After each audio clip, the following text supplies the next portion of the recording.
Bom dia, meus amigos. Boa tarde aí para quem estiver assistindo a gente, né? Fazer essa revisãozinha aí de legislação tributária do município de Guarulhos. Enfim, chegou a hora de vocês colocarem em prática aí todo o estudo de vocês ao longo desses meses, tá? Então peço que vocês tenham bastante calma, bastante tranquilidade nessa véspera de prova. Vocês descansem também, façam uma revisãozinha aí, não só de legislação tributária, mas das demais matérias. Peguem os tópicos principais, não se desgastem tanto em véspera de prova, tá? Porque amanhã vocês precisam estar com a mente tranquila, focada, para que vocês consigam lembrar tudo aquilo que vocês estudaram ao longo desses meses, tá? Então vamos ter bastante fé, bastante tranquilidade para que amanhã vocês consigam fazer uma boa prova. Então hoje eu não vou pegar muito pesado não, tá? Vou só fazer aquele en passant sobre toda a matéria, legal? Então, continuando aqui falar sobre as hipóteses de incidência do ITBI, o próximo tópico aqui é a arrematação, a adjudicação e a remissão, tá? Vamos imaginar uma situaçãozinha aqui em que a gente tem também, de novo, o João e a Maria, em que João tem uma dívida com a Maria em dinheiro, tá? E essa dívida, ela vem a ser garantida por um bem imóvel, tá? E aí, esse imóvel, tá? Numa situação hipotética aqui, ele vai a leilão. É uma situação bem comum, né, de se verificar na prática, né? E aí, no ato da arrematação, a gente vai ter aqui também a situação arrematação. A gente vai ter um fato gerador do ITBI. Então, nesse momento aqui da arrematação, a gente tem o ITBI 1. Tá certo? O que vem a ser a adjudicação, tá?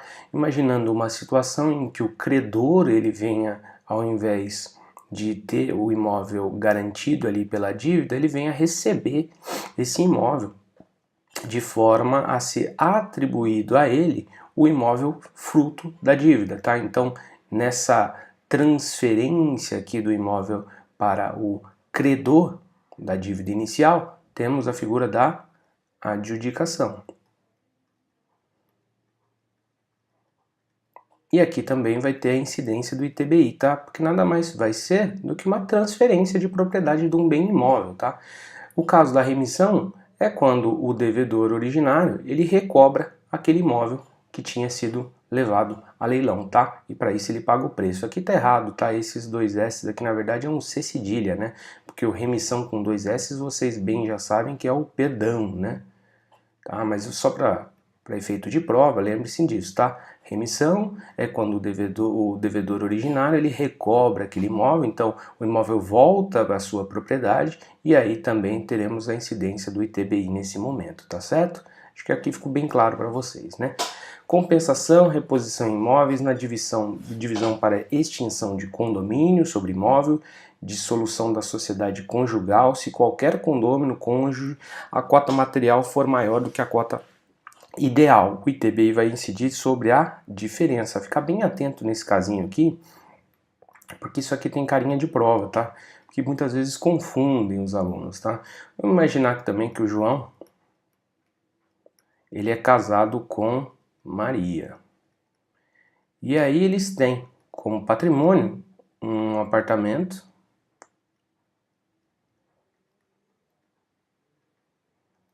e uma casa na praia, né? E conjuntamente, né, esse patrimônio ele representa, por exemplo, R$ 1 milhão, tá? E aí supondo que nessa divisão aqui, João ele venha ficar com 300 mil e Maria ela fique com a diferença, né? Ela vai ficar com 700 mil. O ITBI aqui ele incidiria sobre qual montante, tá? Fica atento a isso, porque o ITBI ele não vai incidir sobre os 400 mil, que é a diferença. Ele incide sobre a diferença da cota-parte ideal, tá? Então o que seria ideal para cada um aqui? 500 mil, ok? Como Maria ficou com 700 mil sobre a diferença entre 700 e 500, os 200 mil, que vão ser a torna aqui, e incide o ITBI. Ficou um pouco bagunçado aqui, mas eu quero que vocês entendam o contexto, tá? Aqui sobre os direitos reais, lá previstos no 1225 do Código Civil, uso, usufruto, habitação, enfiteus, direito de superfície e a servidão, né? Tanto na instituição onerosa, né? Quanto na transmissão, também sendo onerosa, vai incidir o ITBI, tá certo? Cessão de direitos do arrematante ou adjudicatário, depois de assinado o auto de arrematação, tá? Ou a adjudicação. Vamos fazer um exemplinho com uma arrematação, conforme a gente disse ali anteriormente. Então, aqui o imóvel foi levado a leilão e foi arrematado por Pedro, certo? Após ele arrematar o imóvel, ele vai ter que assinar esse auto de arrematação, que é aquilo que vai dar o direito a ele registrar em seu próprio nome o imóvel arrematado, tá? Então, após a assinatura, conforme a gente tem aqui no texto da incidência, depois de assinado, caso o Pedro decida ceder o seu direito daquele imóvel para César, nessa cessão onerosa vai incidir também o ITBI, tá certo? Estão compreendidos também a cessão de direitos decorrente de compromisso de compra e venda. Essa situação a gente já viu anteriormente, tá? Situação em que havia entre 1 e 2 firmado um pacto, né? Um compromisso de compra e venda, e aí esse 2 aqui, que ele teria direito, né? Aquele imóvel, né? Direito a registrar o imóvel em seu próprio nome, ele transfere para 3. Então, nessa cessão aqui, desde que ela seja onerosa, também vai incidir o ITBI, tá? Cessão de direitos à sucessão. Esse é um casinho bem legal e que acontece bastante na prática, mas aconteceu com a família da minha esposa, tá? Então, a gente tem aqui, por exemplo, uma situação em que A venha a falecer e ele deixe, por exemplo, uma casa para 2 filhos. Filho 1 e filho 2. Só que o filho 2 aqui, ele reside naquela casa, tá? Isso é muito comum de se acontecer. E aí fica muitas vezes aquele problema, né? Porque o filho 2 aqui, ele não quer sair da casa e o filho 1 também tem direito àquela casa, que era o único patrimônio deixado para ele. E aí o que muitas vezes convenciona-se, né? Convenciona-se que um cede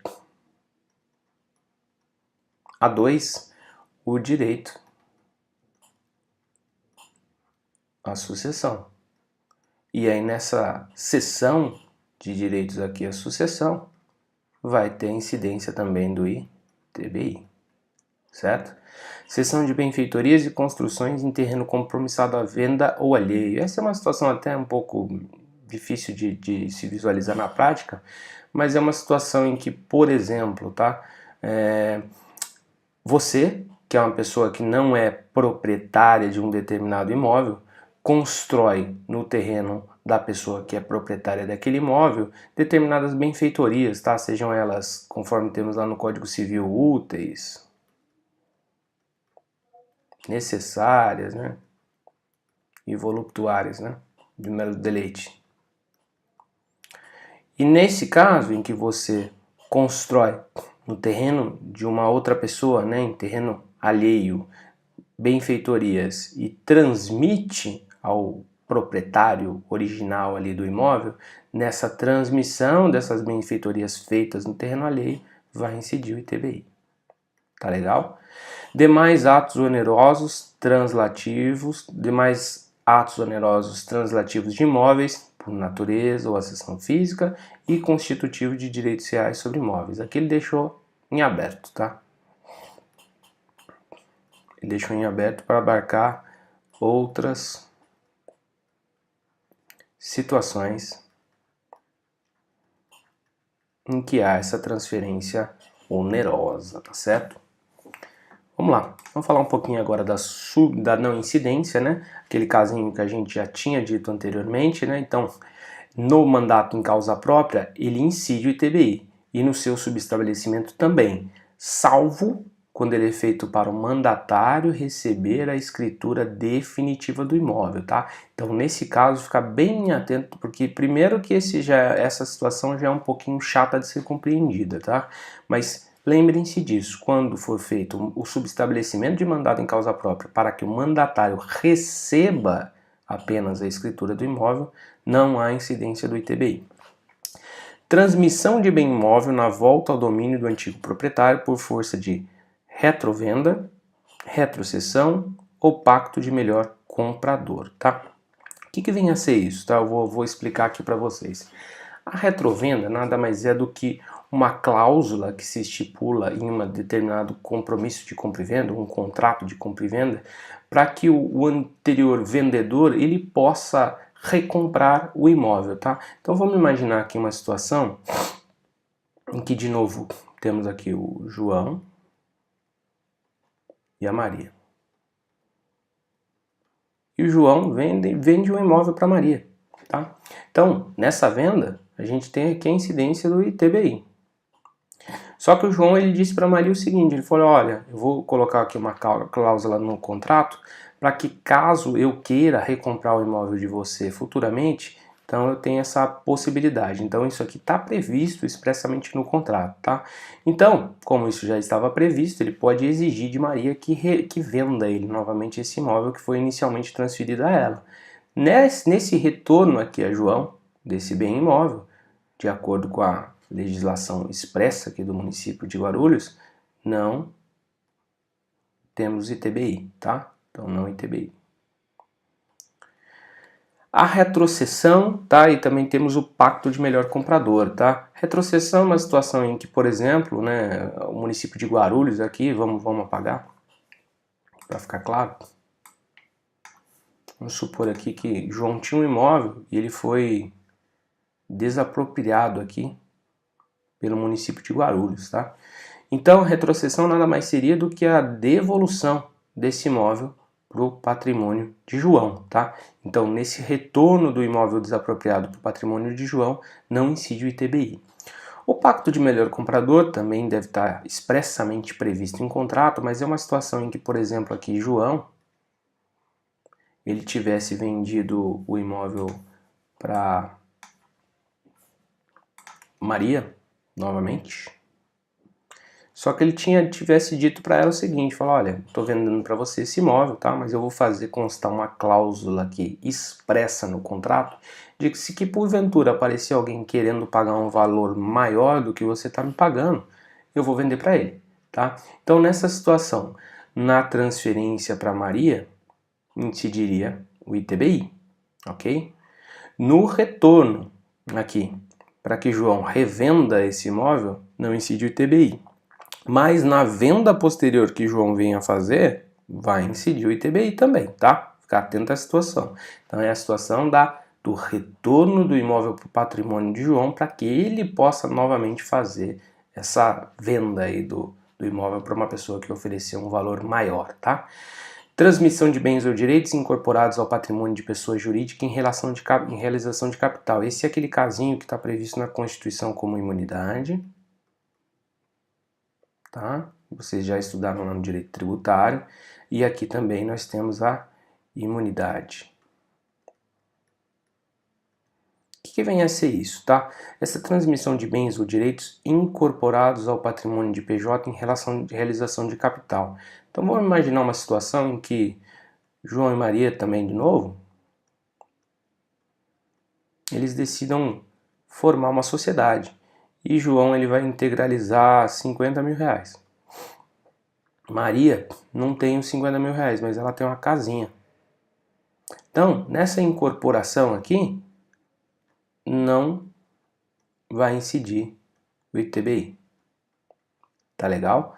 Por mais que isso esteja previsto na Constituição como imunidade, né? Na verdade, a própria Constituição ela fala que não incide, né? Então, acho que por isso que gerou-se aí essa não incidência replicada por alguns municípios. Mas nessa transmissão, para a incorporação ao patrimônio de PJ em relação de capital, não incide o ITBI. Transmissão de bens ou direitos decorrentes de fusão, incorporação, cisão, extinção de pessoas jurídicas, tá? Então, nesses eventos societários aqui, os bens imóveis que são eventualmente transferidos não sofrem incidência do ITBI. A gente vai ver que tem aquela situação de análise da preponderância, né, da atividade para que se verifique se há incidência ou não, mas para todos os efeitos, lembrem-se da regra geral não incide, tá? Por mais que isso seja uma imunidade de fato. Mas lembre-se disso, não vai incidir nesses eventos societários aqui. Transmissão de bens ou direitos aos mesmos alienantes em decorrência de sua desincorporação de PJ. Isso é simples, né? Vamos imaginar aqui que Maria, que integralizou a sua parte em uma casa, na volta desse bem ao patrimônio específico de Maria, não vai incidir o ITBI, tá? Se esse retorno se der para um terceiro, para João, por exemplo, incide normalmente o ITBI. Aqui a preponderância da atividade imobiliária, eu acho que eu vou deixar para o próximo bloquinho, porque isso aqui é bem importante e tem uma diferença aqui com relação ao CTN, tá certo? Então, daqui a pouquinho.